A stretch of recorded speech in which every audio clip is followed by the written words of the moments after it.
کہ وہ ایسا عمل کریں جس سے حضور کی تعظیم ہو، تکریم ہو اور حضور کی عظمت اور وسعت ذکر لازم آئے۔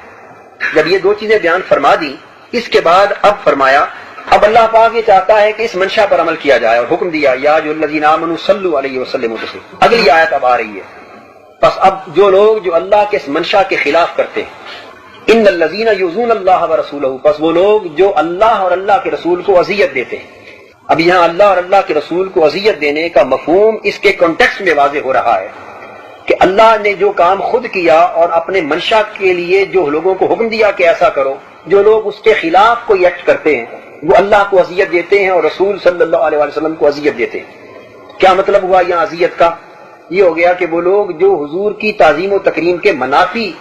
کوئی بات کہتے ہیں یا کوئی عمل کرتے ہیں یا حضور کی عظمت اور عفت کو کم کرنے کے لیے، تنقیص کے لیے اور اہانت کے لیے کچھ ڈائریکٹلی انڈائریکٹلی کچھ بھی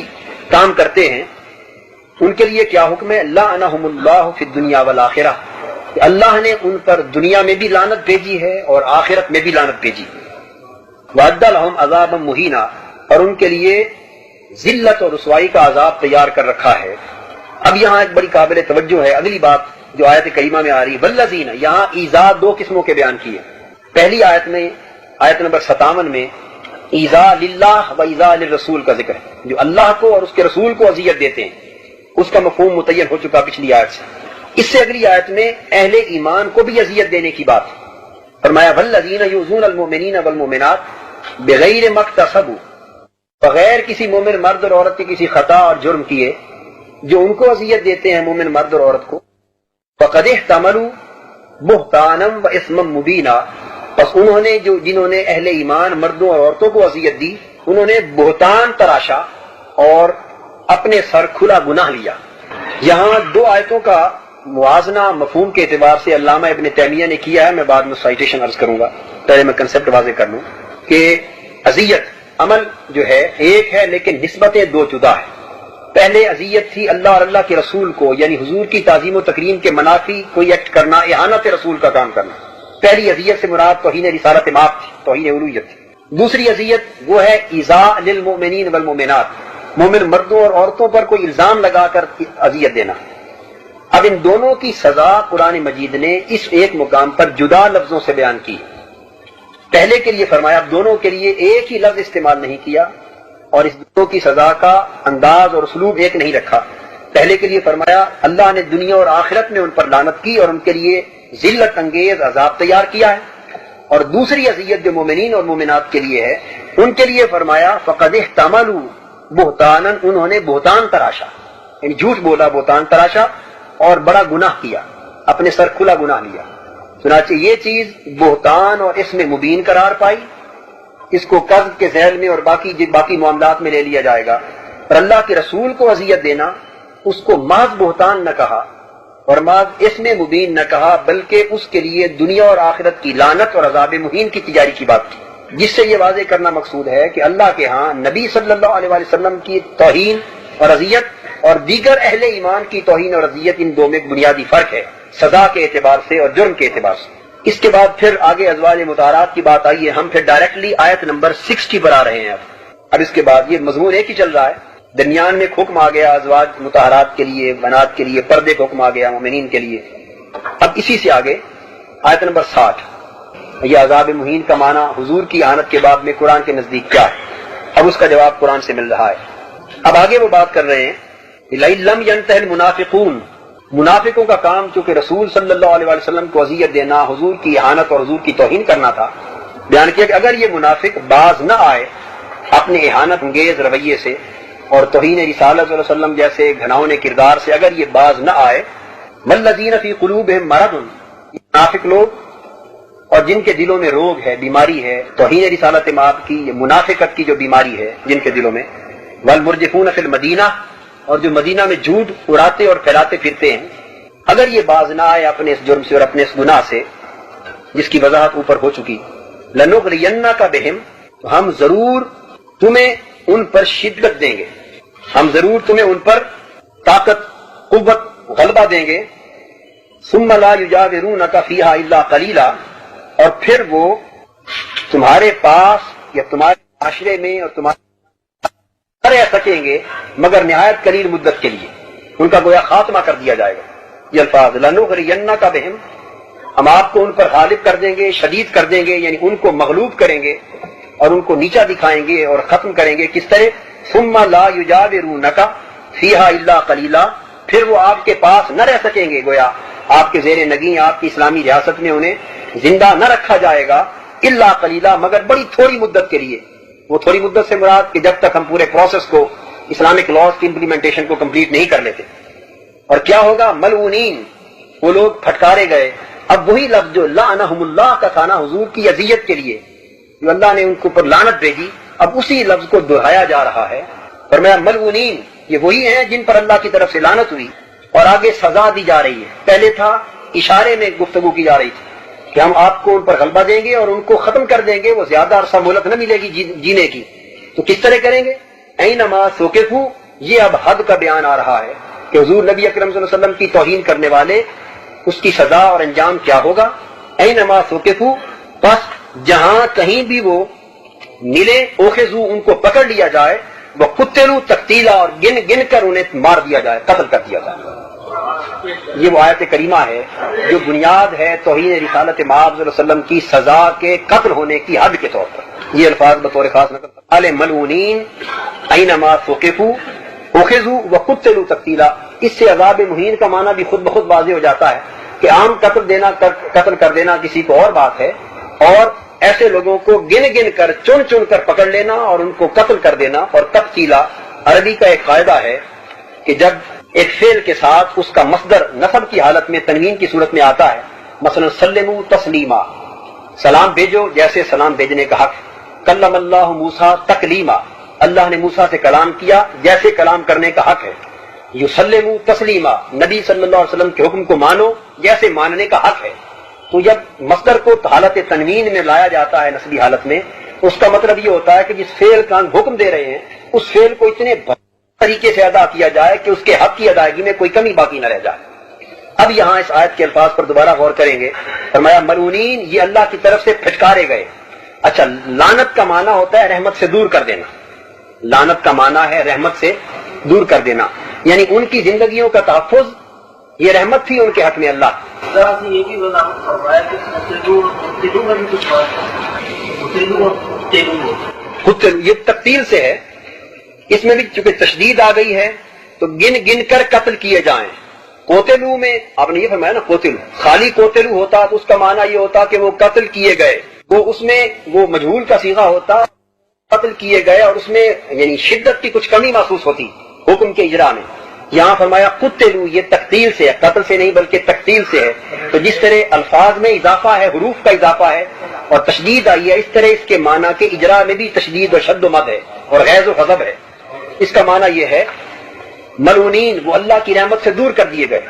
رحمت سے دور کر دیے گئے کا معنی کیا ہے کہ اسلامی ریاست میں کسی کے جان، مال، عزت و آبرو کا تحفظ یہ اللہ کی رحمت ہے، کہ کسی کی جان تلف نہ کی جائے یہ اللہ کی رحمت ہے، اور کسی کا یعنی معصوم الدم ہونا یہ اللہ کی رحمت ہے، اور کسی کا مباح الدم ہو جانا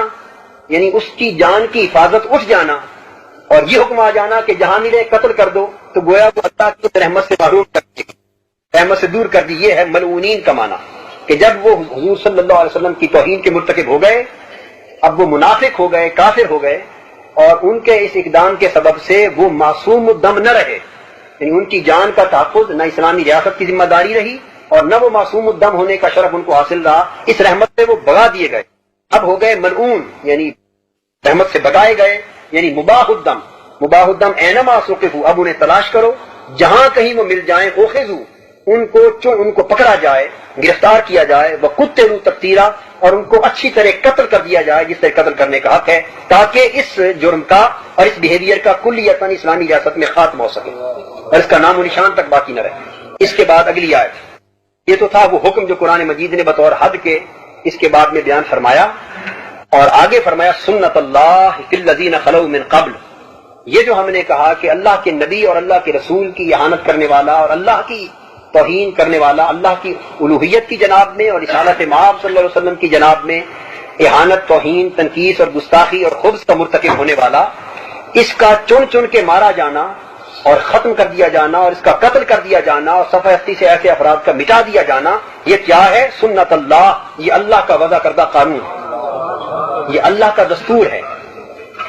اللہ کا قانون ہے۔ فی الذین خلوا من قبل، جو پہلے ہو چکے ان کے بارے میں بھی یہی قانون لاگو تھا، جو لوگ پہلے ہو چکے ان کے بارے میں یہ اللہ کا دستور تھا۔ میں جی فرمائیں۔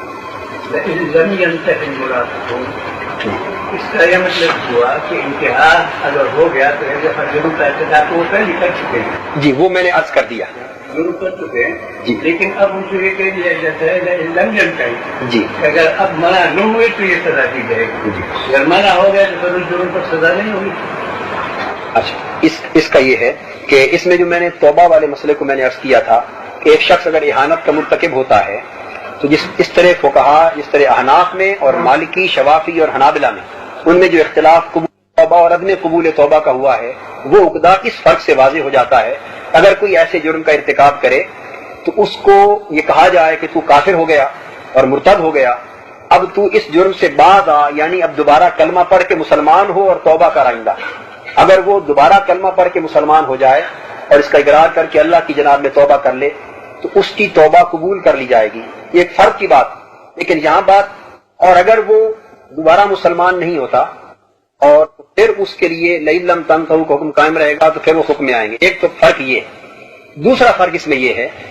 کہ لئن لم ینتہی المنافقون میں یہ جو بات ہے یہ اجتماعیت کی بات کی طرف بھی اشارہ کر رہی ہے۔ تو اگر وہ یعنی اجتماعی طور پر اس کو لے کے چلے، یعنی اس بات پر مصر رہیں اور اس سے باز نہ ہوں تو پھر قتلوا تقتیلا کے ذیل میں آئیں گے، اور اگر وہ اس سے باز آ جائیں اور اسلامی ریاست کے احکام کو مان کر اس کے ذمہ کو قبول کر لیں اور قبول اسلام کر لیں تو پھر وہ اس سے معاف کر دیے جائیں گے۔ یہ جو میں نے قبول توبہ کے لیے بات عرض کی تھی وہ اس بات میں آ جاتی ہے۔ اس پر یہ قرآن مجید کی اس آیت کریمہ سے لئن لم ینتہی المنافقون، اور اس کے بعد ہے والذین فی قلوبہم مرض والمرجفون فی المدینہ، یہ جو افراد کا ذکر ہے اس میں ایک مرتبہ اگر توبہ کا موقع دیا جائے، یہ بحث پھر آگے ارتداد کی بات میں بھی یہ بحث آئی ہے کہ مثلا مرتد کو بھی قتل کرنے سے پہلے اس کو توبہ کا موقع دیا جائے، اگر موقع توبہ کا پا کے وہ ارتداد سے توبہ کر لے تو اس کو چھوڑ دیا جائے، اگر توبہ نہ کرے تو پھر اس کو سزا ارتداد کی دی جائے۔ اس کی ایک قانون بنانے کا میں جی میں بالکل اس سے جب وہ قانون بنے گا تو اگر اس میں یہ معافی کا یا میں جی آیا رکھا جائے یا نہ اگر نہیں رکھا جائے گا تو پھر ایک میں سمجھ گیا بات۔ اس پر یوں ہے کہ یہ مسئلہ اب شرع اور تعبیر سے متعلق ہے۔ اس مسئلے پر ائمہ نے، فقہا نے، مفسرین نے تفصیل کے ساتھ گفتگو کی ہے۔ بعضوں نے اس کے تحت توبہ کا موقع دینے کی بات کی، بعضوں نے توبہ کا موقع دینے کی بات کی، اور بعضوں نے اسی آیت کے تحت تفسیر میں جس کے حوالہ جات میرے پاس آگے ہیں میں عرض کر دوں گا، اکثر ائمہ نے اس کو توبہ کا موقع نہ دینے کی بات کی۔ اس پر یعنی ایک فقہی اسکول آف لا جو ہے وہ اس کو توبہ کا موقع دینا چاہتا ہے، اس پر اختلاف ہے، اور باقی میجورٹی ائمہ اور فقہا کی جو ہے جس میں میں سارے کوٹ کروں گا، ریفرنسز ہیں، وہ کہتے ہیں کہ توبہ کا موقع اس آیت کی تفسیر میں انہوں نے پھر جو ورڈکٹ وضع کیا ہے ڈیرائیو کر کے وہ یہ ہے کہ حضور علیہ الصلوۃ والسلام کی، کیونکہ اس میں اوپر جو بات چل رہی تھی وہ اذیت کی چل رہی تھی، اور اذیت میں کئی پہلو چونکہ شامل ہیں جن میں ایک پہلو اہانت اور توہین کا ہے، اور اذیت کے آگے چل کے ہم عرض کریں گے کہ کئی پہلو مخالفت کے اور مختلف افواہ حضور کی نسبت اور اڑانے کے، اس قسم کے کئی پہلو اذیت کے ہیں، اور اللہ کی اذیت کا بھی ہے، رسول کی اذیت کا بھی ہے، چونکہ اذیت کے یعنی وسیع کنسپٹ کی ضمن میں یہ بات آ رہی تھی، اس میں لئن لم ینتہی المنافقون کی گنجائش آئی، لیکن اکثریت فقہا اور ائمہ کی جو میں آگے ریفرنسز انشاءاللہ عرض کروں گا میرے پاس نوٹڈ ہیں، وہ اس طرف گئے ہیں کہ جہاں تک توہین رسالت مآب صلی اللہ علیہ وسلم کا، وہ کہتے ہیں کہ اگر دیگر نوعیت کا ارتداد ہوگا، اگر کسی اور نوعیت کا ارتداد ہوگا پھر لئن لم ینتہی کے ذیل میں ان کو توبہ کا موقع دیا جائے گا، توبہ کر لیں تو چھوڑ دیا جائے گا، نہیں تو قتل کیا جائے گا۔ لیکن اگر توہین رسالت مآب صلی اللہ علیہ وسلم کی نوعیت کی اذیت ہوگی تو اس بات کو مستثنا کرتے ہوئے کہتے ہیں کہ پھر توبہ کا موقع نہیں، پھر وہ قتل کیا جائے گا حد کے، کیونکہ اس کی توبہ قبول نہیں کی جاتی۔ یہ اعظم و ارتداد، یہ اتنا بڑا ارتداد ہے کہ اس میں توبہ، اس پر فقہا نے تصریح کی۔ اس کو ہم یوں کریں گے کہ اس آیت کریمہ کے تحت فقہا نے جتنی کچھ گفتگو کی ہے ان کو میں اس وقت بھی اگر عرض کرنا چاہوں اپنی رائے گوش گزار کر سکتا ہوں، لیکن معذرہ احتیاط ان ائمہ نے اسی موضوع پر ایگزیکٹلی جو کوشچن اس وقت اٹھا ہے اس پر ائمہ نے بڑی تفصیل کے ساتھ کتابوں میں لکھا ہے، اور میرا ان فائلوں میں ایک پرماننٹ مستقل فائل اس موضوع پر ہے، میں چاہتا ہوں کہ ان کی آراء، تحقیقات، تصریحات میں آپ کے سامنے پیش کر کے الٹیمیٹلی ایک نتیجے پر پہنچوں گا، اور میں عرض کر کے جاؤں گا انشاءاللہ کہ یہاں جن منافقوں کی بات ہو رہی ہے کہ وہ منافق بھی ہیں جنہوں نے اصلاً بھی ایمان قبول نہیں کیا تھا، لہذا ان کا چونکہ اصلاً وہ مسلمان ہوئے نہ تھے اور لیکن مسلمان ہونے کا دعویٰ کرتے تھے، ان کو یہ موقع کہ اگر تم واقعی ایمان لانے کا اور مسلمان ہونے کا دعویٰ کرتے ہو اور اپنے دعوے میں سچے ہو تو پھر اس اقدام میں اعانت سے باز آ جاؤ، تم کو موقع ایک مرتبہ دیا جاتا ہے۔ اگر تم باز آ گئے تو اس کا مطلب یہ ہے کہ تم اب صحیح معنوں میں اسلام میں داخل ہو گئے، اور اگر اس موقع کے باوجود، پہلی وارنی کے باوجود تم نے کردار نہ چھوڑا تو ان کے لیے کتے رو تقتیلا ہے۔ لیکن جب ایک شخص منافق بے ایمانہ نہیں، وہ نفاق اعتقادی نہیں بلکہ مسلمان کلمہ گو ہے، اور وہ مسلمان ہو کر ارتکاب کرتا ہے، یعنی اس کا یہ ہوگا کہ اگر کافر ایسا کرے گا، کوئی کافر ایسا کرے گا یا منافق ایسا کرے گا تو اس کو موقع دیا جائے گا کہ وہ اس احانت سے باز آ کر کیا دوبارہ داخل اسلام ہونا گوارا کرتا ہے یا اپنی بات پر قائم رہتا ہے۔ منافق کا مسلمان ہو سکتا ہے، لیکن منافق کے بارے میں اس باب میں آگے سر آتا ہے کہ وہ مسلمان نہیں ہوتے، وہ خود کو کہتا ہے لیکن ہوتے کافر ہیں۔ بات یہ ہے کہ اللہ تبارک و تعالیٰ ان کے سب کچھ جانتا ہے، صحیح، صلی اللہ علیہ وسلم بھی ان کو متعلق جانتے ہیں جی، لیکن جو عام لوگ ہیں جب بات پہنچی ہے، جبکہ کسی قسم کی کوئی گائیڈنس یا کسی کی ہدایت موجود نہیں ہے، اس وقت انسان کے لیے کافی مشکل ہو جاتا ہے کسی کے متعلق کہنا یہ بات میں کر رہا ہے، اس وقت سے کر رہا ہے، یہ کچھ سے کر رہا ہے۔ تو اس لیے یہ تو آپ کو ایک قاعدہ کلیئر بتانا پڑے گا کہ یہ جو موقع ہے کیا یہ سب کے لیے ہے یا نہیں۔ یہ موقع تو سب کے لیے تصور کیا جائے گا، اور دوسرا یہ کہ باقی کل انشاءاللہ ہو جائے گا، اور دوسرا یہ کہ یہ موقع پہلی وارننگ کے طور پر اسلامک اسٹیٹ کے لیے تو درست تھا جب ریاست اسلامی قائم ہوئی اور ایک نظام بدل رہا تھا، اور جب اسلامی ریاست وجود میں آ چکی اور اب اس طرح کے گروہ منافقین کا کوئی باقاعدہ وجود نہیں ہے اور اسلامی ریاست کے سارے افراد من جملہ مسلمان ہی ہیں اور مسلمان تصور کیے جاتے ہیں، نہیں افراد سے میری مراد وہ غیر مسلم نہیں جو کلمہ گو ہیں، میں ان کی بات کر رہا ہوں۔ اب یہ جو نفاق اعتقادی ہے یہ تاریخی طور پر عہد رسالت باب میں تو موجود تھا، لیکن اب نفاق اعتقادی اس اعتبار سے موجود نہیں جب تک کہ وہ کسی عمل سے ثابت نہ ہو جائے۔ اب بطور اعتقادی منافقت رکھنے والی کوئی جماعت ہم نہیں کہتے کہ کوئی اس مسلمانوں میں جماعت ہے، یہ بات مسلم ہے، عملی نفاق چلتا رہے گا لیکن اعتقادی نفاق کی بطور جماعت کی اب وجود نہیں ہے۔ یہ آپ نے ایک جماعت کو نکالا ہے، نہیں وہ صریحاً ارتداد، وہ اس کو اب نفاق نہیں کہیں گے، وہ صریحاً ارتداد ہے، یعنی وہی میں عرض کر رہا ہوں، آپ کو تو اس کے کہنے کا اعتبار نہیں، یعنی ہمارے یہاں صورت یہ ہوگی کہ جو ایسے کام کا مرتکب ہوگا وہ کوئی گروہ منافقین کے طور پر اب اسلامی ریاست میں نہیں رہے گا بلکہ وہ واضح طور پر یہ مسلمان ہوگا یا مرتد اور کافر ہوگا، یعنی بالکل دو ٹوک فیصلہ ہوگا۔ تو یہ پہلی وارننگ اسلامی ریاست کے قیام کے لیے تو تھی، جب اسلامی ریاست قائم ہو گئی تو اب جس نے اس چیز کا ارتکاب کیا وہ اب اس پہلی وارننگ کے باوجود گویا ارتکاب کر رہا ہے، اس کو پہلی وارننگ اسلامی ریاست کے ایک مسلمان فرد کو مل چکی کہ ایسا کام نہ کرو جس سے اللہ کی لعنت ہو اور تم قتل تقتیلا کے سزاوار ٹھہرا جاؤ۔ تو یہ وارننگ بصورت حکم قرآن اب مل چکی ہے اہل ایمان کو۔ اب اگر وہ ارتکاب کرتا ہے اس جرم کا تو وہ اس وارننگ کے باوجود ارتکاب کرتا ہے اور پھر وہ قتل تقتیلا کا ہی سزاوار ہوگا۔ اس کو دوبارہ اگر یہ موقع دیا گیا تو پھر تو اس کی نوعیت احانت رسالت مآب صلی اللہ علیہ وسلم کی ہوگی کہ وہ ارتکاب کر کے پھر وہ توبہ کی بات کرے گا، پھر ارتکاب کرے گا، توبہ کی بات کرے گا۔ یہ جو اس کو لم ينتهِ المنافقون کی ایک وارننگ ہے، یہ حکم قرآن کے نزول کی صورت میں مسلمانوں کو مل چکی ہے فار ایور۔ اب اگر کوئی مسلمان ہو کر اس کا ارتکاب کرتا ہے تو وہ اس وارننگ یعنی علم کے صورت میں اس وارننگ کے باوجود وہ ارتکاب کر رہا ہے، اب اسے یہ گنجائش بچ جانے کی نہیں مل سکتی۔ اس پر میں نے عرض کیا کہ اس پر زیادہ ائمہ کی تصریح اسی پر ہے، امام شافعی کی، امام مالک کی، امام بن حنبل کی، ابن اسحاق کی، یہ ساری تصریحات ہیں۔ میں ان کو اس وقت بھی کوٹ ہو سکتی ہیں لیکن میں ان کو ترتیب میں آگے رکھ رہا تھا۔ ان ائمہ کی تصریحات ہیں میرے پاس کہ ان سب نے اس پر گفتگو کرتے ہوئے کہا ہے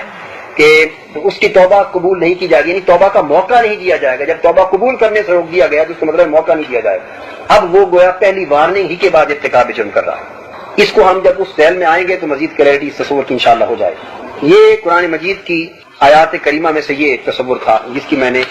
عرض کی اور یہ وضاحت کی کہ سزائے موت کا ہونا احانت رسالت مآب صلی اللہ علیہ وسلم پر یہ حد ہے جس کا ذکر قرآن مجید میں۔ اب اس کے بعد آگے اسی آیت کے ہی باب میں آیت نمبر 57، اسی باب کو ہم بیان کر کے سیپریٹلی بات چیزوں کو لے رہے ہیں۔ آیت نمبر 57 میں یہ الفاظ تھے، ان الذین یؤذون اللہ ورسولہ لعنہم اللہ فی الدنیا والآخرہ وأعد لهم عذابا مہینا۔ اس کے تحت میں علامہ ابن قیم کو میں کوٹ کرنا چاہتا ہوں. اس آیت کریمہ کے تحت جو چیزیں واضح کی گئی ہیں علامہ ابن تیمیہ کو کوٹ کرنے سے پہلے تو میں خلاصتاً عرض کر لوں. اس آیت کریمہ میں جو احکام واضح کیے گئے ہیں ایک یہ کہ حرمت الہی اور حرمت رسول ایک شے ہے، جہت واحدہ ہے. یعنی یہ خیال کہ اعانت رسول صلی اللہ علیہ وسلم کی بات ہوئی تو اعانت رسول ہی اعانت الہی ہے، اور اعانت الہی ہی اعانت رسالت مآب صلی اللہ علیہ وسلم. یہ بات نشین فرما لی جائے کہ تعظیم الوہیت اور تعظیم رسالت مآب صلی اللہ علیہ وسلم میں اس جہت کے اعتبار سے کوئی فرق نہیں ہے. ایک یہ نکتہ، اس لیے اللہ پاک نے یہاں جہاں بھی ذکر کیا فرمایا یؤذون اللہ و رسولہ، اللہ اور اللہ کے رسول کو اذیت دیتے. دوسری بات، رسول صلی اللہ علیہ وسلم کو ایذا دینا کفر ہے. تیسری بات، رسول صلی اللہ علیہ وسلم کا موذی، حضور کو ایذا دینے والا مستحق لعنت ہے. چوتھی بات، اور یہ لعنت شرعاً اباحت دم کا تقاضا کرتی ہے، یعنی نبی اکرم صلی اللہ علیہ وسلم کو بالواسطہ یا بلا واسطہ کسی طور پر بھی اذیت دینے والا مباح الدم ہے، یعنی واجب القتل ہے وہ. اور اذیت اللہ اور اذیت الرسول اور اذیت المومنین میں فرق میں پہلے واضح کر چکا ہوں. اب اس ضمن میں علامہ ابن تیمیہ کو کوٹ کرنا چاہتا ہوں. یہ کتاب ہے الصارم المسلول. اس الصارم المسلول کتاب کا صفحہ 40 ہے جہاں سے میں شروع کر رہا ہوں بات. میں اس کی صرف عبارت پڑھ کے ساتھ ساتھ ترجمہ کرتا جاؤں گا تاکہ کنسیپٹ واضح ہو جائے. کسی پرٹیکولر ریفرنس کو جہاں لکھوانے کی ضرورت ہوگی تو عرض کر دوں گا تاکہ پورا کنسیپٹ سامنے آ جائے. صفحہ نمبر 40 یہاں سے شروع ہو رہا ہے. یہی کہ جو لوگ اللہ اور اللہ کے رسول کو اذیت دیتے ہیں اللہ نے ان پر لعنت کی دنیا اور آخرت میں آخر تک یہ آیت دی.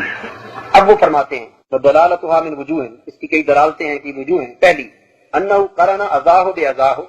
کما قرن طاعتہ بطاعتہ، اللہ نے نبی صلی اللہ علیہ وسلم کو اذیت دینا اپنے ذات کو اذیت دینے کے ساتھ ملا دیا، بالکل اسی طرح جس طرح اپنی اطاعت کو نبی کی اطاعت کے ساتھ ملا دیا. فمن آذاہ فقد آذ اللہ، پس جو نبی صلی اللہ علیہ وسلم کو اذیت دیتا ہے یقیناً وہی اللہ کو اذیت دیتا ہے. وقد جاء ذلك منصوصا، اس پر نصیں آئی ہیں قرآن مجید کی. ومن آذ اللہ فهو کافر حلال الدم، یہ عبارت ذرا ریفرنس کے طور پہ نوٹ کر لیں. پس جو اللہ کو اذیت دیتا ہے یعنی اللہ کے رسول کو اذیت دیتا ہے وہ کافر ہے اور حلال الدم ہے، یعنی واجب القتل ہے، وہ معصوم الدم نہیں ہے. اس سے یہ واضح ہوا کہ ان اللہ تعالی جعل محبت اللہ ورسولہ وارضاء اللہ ورسولہ وطاعت اللہ ورسولہ شیئا واحدا. یہ واضح کیا ہو گیا اس بات سے کہ اللہ تعالیٰ نے اپنی محبت اور اپنے رسول صلی اللہ علیہ وسلم کی محبت اور اپنی رضا اور اپنے رسول کی رضا اور اپنی اطاعت اور اپنے رسول کی اطاعت کو ایک ہی شے قرار دیا ہے. اس کے بعد انہوں نے آیت بیان کی کل ان کان آباؤکم وابناؤکم واخوانکم وازواجکم وعشیرتکم الی آخر الآیہ احب الیکم من اللہ ورسولہ. اس آیت کو کہ اگر تمہارے سارے اللہ اللہ کے رسول کی محبت سے زیادہ عزیز ہیں تو پھر تم ظالم اور عذاب کا انتظار کرو. اس کے بعد وقال تعالی، اللہ نے یہ فرمایا واطیعوا اللہ والرسول، اللہ کی اطاعت کرو اور رسول کی، اور متعدد مواضع پر فرمایا واللہ ورسولہ احق ان یرضوہ. یہ پوائنٹ قابل توجہ ہے، اور اللہ اور اس کا رسول اس بات کا حقدار ہے کہ اس کو راضی کیا جائے. علامہ ابن تیمیہ موسٹ پروگریسو اسکالر ہیں، یہ اپنے دور کے انتہائی روشن خیال اور پروگریسو علماء میں سے ہیں، اور بہت سے دیگر آرتھوڈکس علماء کا ان کی اس ایٹیچیوڈ سے جو یعنی پروگریسونیس کا تھا اس سے اختلاف بھی بعض مسائل پر رہا. تو بڑے روشن خیال، بڑے محقق عالم، وہ فرما رہے ہیں کہ اللہ نے کہا اور اللہ اور اس کا رسول اس بات کا حقدار ہے کہ اس کو راضی کیا جائے. وہ یہ نقطہ واضح کرنا چاہتے ہیں کہ دو کا ذکر ہے، اللہ کا اور اس کے رسول کا، لیکن راضی ہونے کے لیے ضمیر واحد کی استعمال کی ہے. یوں نہیں کہا کہ اللہ اور اللہ کا رسول حقدار ہیں کہ انہیں راضی کیا جائے، یہ نہیں کہا تاکہ کوئی یہ نہ سمجھ لے کہ اللہ کا راضی ہونا اور شے ہے اور رسول کا راضی ہونا اور شے ہے، بلکہ فرمایا حق کو ان یرضوہ ہو، وہ واحد کی ضمیر ہے کہ اللہ اور اللہ کا رسول اس بات کا حقدار ہے کہ اسے راضی کیا جائے. یعنی تم رسول کو راضی کرو تو تم نے اللہ کو راضی کر لیا، اللہ کو راضی کرو تم نے رسول کو راضی کر لیا. دونوں کا راضی ہونا دو جدا چیزیں نہیں بلکہ ایک ہی ہے. فوحد الضمیر، علامہ ابن تیمیہ اللہ نے ایک واحد کی ضمیر استعمال فرمائی. پھر آگے جسی طرح کے فرمایا ان الذین یبایعونک یبایعون اللہ، جو لوگ اے نبی صلی اللہ علیہ وسلم تمہارے ہاتھ پر بیعت کرتے ہیں وہ اللہ کے ہاتھ پر بیعت کرتے ہیں. وقال یسألونک عن الانفال قل الانفال للہ والرسول، پوچھتے ہیں انفال کے بارے میں، کہہ دیجیے اللہ اللہ کے رسول کے لیے. وجعل شقاق اللہ ورسولہ ومحادۃ اللہ ورسولہ وعظ اللہ ورسولہ ومعصیۃ اللہ ورسولہ شیئا واحدا، اور اللہ نے اللہ کی اور اپنے رسول کی شقاق مخالفت، جس کا ذکر ہم پہلے کر رہے تھے، مخالفت کو، اللہ اور اللہ کے رسول کی مخالفت کو، شقاق کو ایک ہی چیز قرار دیا، اللہ اور اللہ کے رسول کی محادت کو، یہ محادت بھی مخالفت کے معنی میں ہے اور ان دونوں میں اہانت کا مفہوم پایا جاتا ہے، اس کو بھی ایک ہی شے قرار دیا، اور اپنی اذیت اور رسول کی اذیت کو بھی ایک ہی شے قرار دیا، اور اپنی معصیت کو اور رسول کی معصیت کو بھی ایک ہی شے قرار دیا، شیئا واحدہ، اور فرمایا ذالک بانہم شاقوا اللہ ورسولہ، اس لیے کہ انہوں نے اللہ کی مخالفت کی اور اس کے رسول کی، ومن یشاقق اللہ ورسولہ، وقال ان الذین یحادون اللہ ورسولہ، جو اللہ اور اللہ کے رسول کی مخالفت کرتے ہیں، اور پھر فرمایا مخالفت کرتے ہیں، اور پھر آگے الم یعلموا انہ من یحادد اللہ ورسولہ، جو لوگ اللہ اور اللہ کے رسول کی مخالفت کرتے ہیں، ومن یعص اللہ ورسولہ، اور جو اللہ کا گناہ کرتے ہیں اور رسول کی معصیت کرتے ہیں، یہ سارا کچھ بیان کرنے کے بعد آگے علامہ ابن تیمیہ عنوان قائم کرتے ہیں، حق اللہ حق رسولہ متلازمان، فرماتے وفی ھذا وغیرہ ہی، اس پوری بحث میں اور اس کے علاوہ جو کچھ کتاب و سنت میں آیا اس سے یہ ثابت ہوتا ہے بیان لتلازم الحقین، اللہ اور اللہ کے رسول کے حق کا باہم لازم و ملزوم ہونے کو واضح کر دیا گیا ہے، وَأَنَّ جِهَةَ حرمت اللہ تعالی ورسولہ جہۃ واحدہ، اللہ کی عزت و حرمت اور رسول صلی اللہ علیہ وسلم کی عزت و حرمت ایک ہی عزت و حرمت ہے، یہ دو حرمتیں جدا نہیں ہیں، فمن آذى الرسول فقد آذى اللہ، جس نے رسول کو اذیت دی اس نے اللہ کو اذیت دی، پھر اسی کو دہرا کے فرمایا لأن الامۃ لا يصلون ما بینہم وبین ربہم الا بواسطۃ الرسول، کیونکہ امت کو جو کچھ بھی حاصل ہوتا ہے اپنے اور اپنے رب کے مابین تعلق اور نسبت میں، وہ سوائے واسطہ رسول کے کسی اور صورت میں حاصل نہیں ہو سکتا، لیس لأحد منہم طریق غیرہ ولا سبب سواہ، اور اللہ کے رسول کے اس واسطہ کے بغیر دنیا کے کسی شخص کے لیے نہ اللہ تک رسائی حاصل کرنے کا کوئی سبب ہے اور نہ کوئی اور ذریعہ ہے، وقد اقامہ اللہ مقام نفسہ فی امرہ ونہیہ واخبارہ وبیانہ، فلا يجوز ان يفرق بین اللہ ورسولہ فی شیء من ھذہ الامور، بس اللہ نے حکم دینے میں اور منع کرنے میں اور خبر دینے میں اور کسی مسئلے کو واضح کرنے میں رسول صلی اللہ علیہ وآلہ وسلم کو شریعت میں اپنے ہی مقام پر قائم فرما دیا ہے،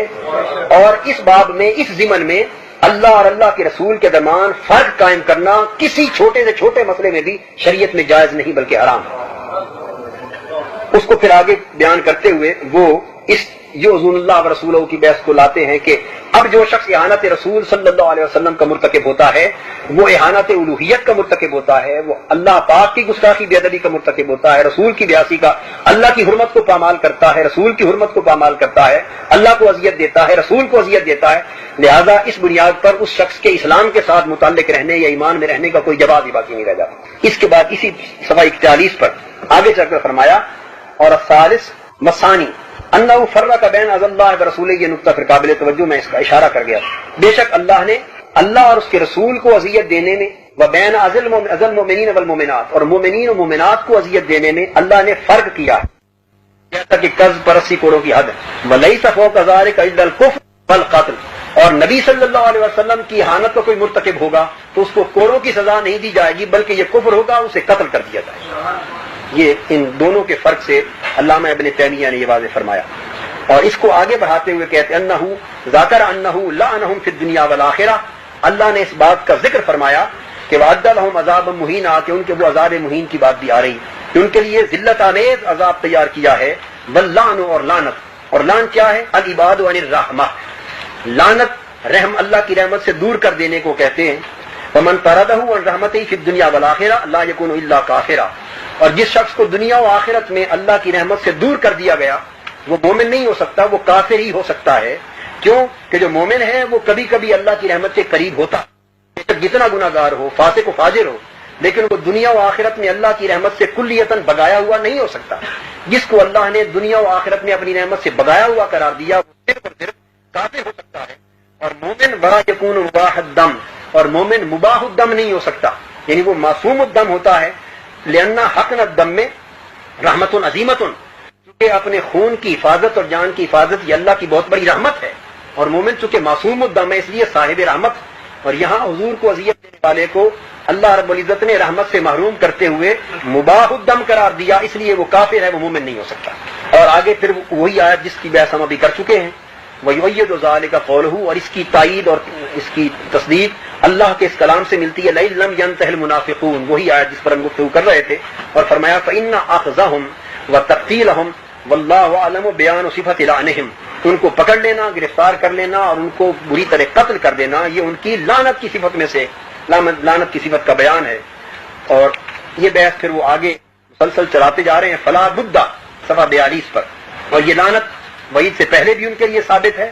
بعد میں بھی ثابت ہے۔ فلا بدہ ان یکون ھذا الاخذ والتقتیل من آثار اللعنت التي وعدوها فیثبت فی حق من لعنہ اللہ فی الدنیا والآخرہ،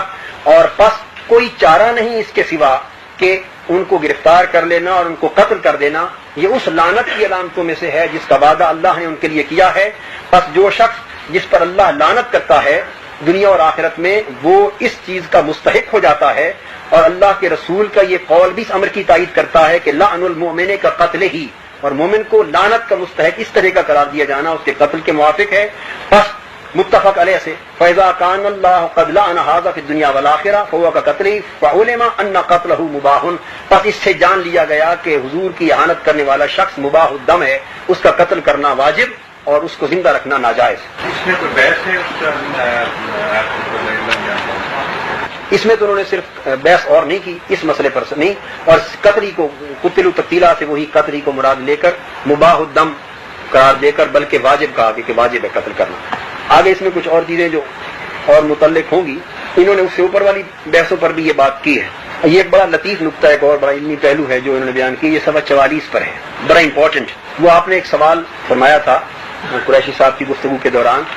وہ اس کی وضاحت تو وہ ہم کر چکے ہیں عذاب مہین کے بارے میں کہ یہ الفاظ کئی اور مقامات پر اور لوگوں کے لیے بھی آئے ہیں، تو یہاں بھی معنی اس کی وضاحت تو ہو چکی ہے کہ سیاق و سباق متعین کرتا ہے۔ اعانت رسول کے لیے اس لفظ کا معنی جو ہے وہ قتل ہے، لیکن اس کا ایک بڑا شاندار وضاحت اس نقطے کی علمی اور قانونی علامہ ابن تیمیہ نے فرمائی ہے۔ یہ صفحہ 43 کے نیچے سے یہ شروع کرتے ہیں، یہی سوال انہوں نے اٹھایا ہے، یعنی آپ والا سوال علامہ ابن تیمیہ نے یہاں قائم کیا ہے۔ اگر کوئی یہ کہا جائے کہ عذاب مہین تو اوروں کے لیے بھی کئی مقامات پر آیا، یہاں بھی آیا، تو فرق کیا ہوا؟ اس کا جواب دیتے ہیں کہ دو جواب ہیں، ایک مجمل ہے، ایک مفصل ہے۔ خیر، یہاں مجمل جو مختصر جواب ہے وہ عرض کر رہا ہوں، وہ میں خلاصہ عرض کر دیتا ہوں، پھر بات طویل ہو جائے گی۔ وہ یہ کہتے ہیں کہ جہاں ایک لفظ دو جرموں کا بیان ہوا، ایک بڑے درجے کا جرم ایک چھوٹے درجے کا جرم،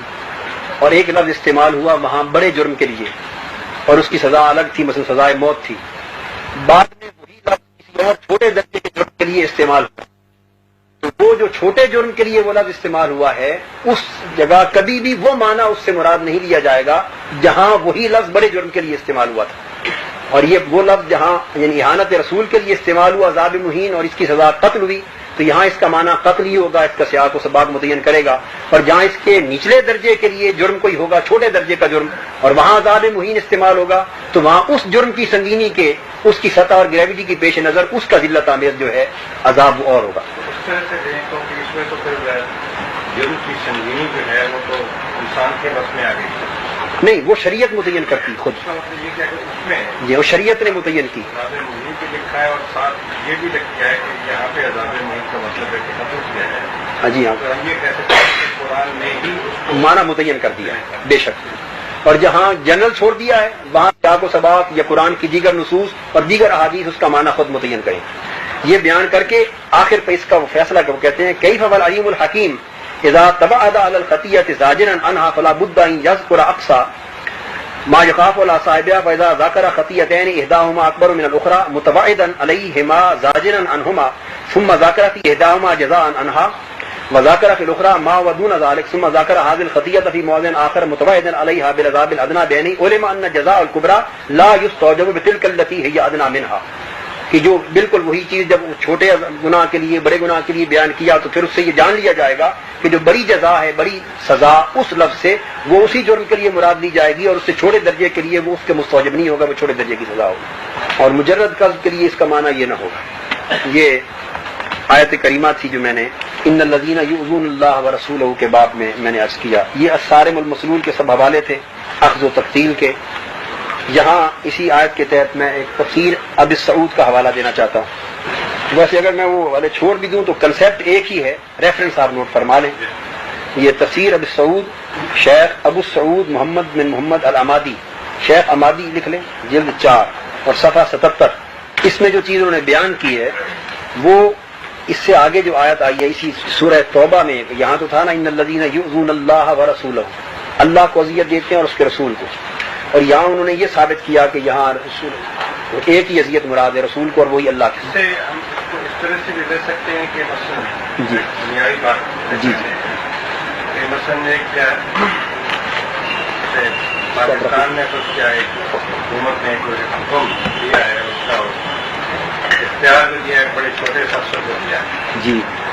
تو اس چھوٹے سے افسر کو اگر کوئی اس کو یہ پہنچائے گا یا اس کے خلاف کرے گا یا اس کے مانے گا نہیں، تو حکومت یہ سمجھتی ہے کہ یہ ہمارے خلاف بات ہے یا ہمارے حکومت ہوتی ہے یا ہماری بات ہے، تو اس طرح سے نہیں، یا جیسے آپ کہتے ہیں کہ وہ جہت واحدہ ہے، یہ فائدہ نہیں، ہاں ضمیر واحد، ایک تو یہ طریقہ ہے اس کا کہنے کا کہ میں بات سمجھ گیا۔ بڑا حاکم یہ سمجھتا ہے کہ جب میرے حکم کی کسی نے حکومت کی ہے، اس کا مطلب یہ کہ میری حکومت